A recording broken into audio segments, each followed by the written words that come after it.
সিরাজগঞ্জে যমুনার ভাঙনে বিলীন হচ্ছে গাজীপুরের ফসলি জমি, গাছপালা। ধস লেগেছে সলিড স্পার বাঁধের মাটিতে, এতে আতঙ্কিত স্থানীয়রা।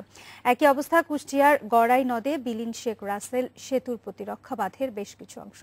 হুমকিতে নতুন তৈরি হওয়া সেতুটি, তবে কার্যকর ব্যবস্থা গ্রহণ এখনও পানি উন্নয়ন বোর্ডের তেমন কোনো উদ্যোগ চোখে পড়েনি। আবারও তীব্র হচ্ছে যমুনার ভাঙন, বিলীন হচ্ছে কাজীপুরের পাটাগ্রামের বিভিন্ন এলাকা।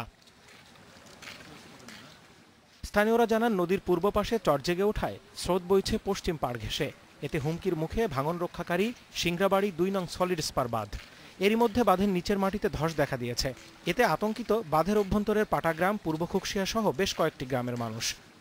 স্পার বাঁধ সহ এর আশেপাশে যেগুলো গ্রাম আছে, বলতে গেলে টোটালি হুমকির মুখে। আমরা তো ভয় পেতেছি, আঙ্গ তো অবস্থা খারাপ। মনে হয় যে উন্নতি পাইলে আমরা কোন জায়গায় যাবো, আঙ্গ তো যাওয়ার পথ নাই তো।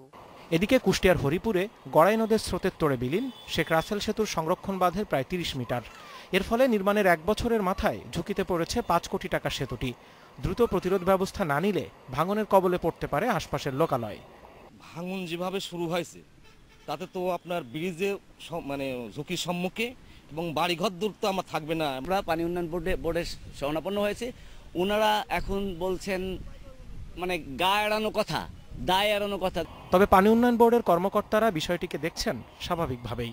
পানি বৃদ্ধি পাওয়াতে এই লুজ অংশটুকু, লুজ বালিগুলা সরে গেছে। এটা তো অস্বাভাবিক কিছু না, এটা অস্থায়ী।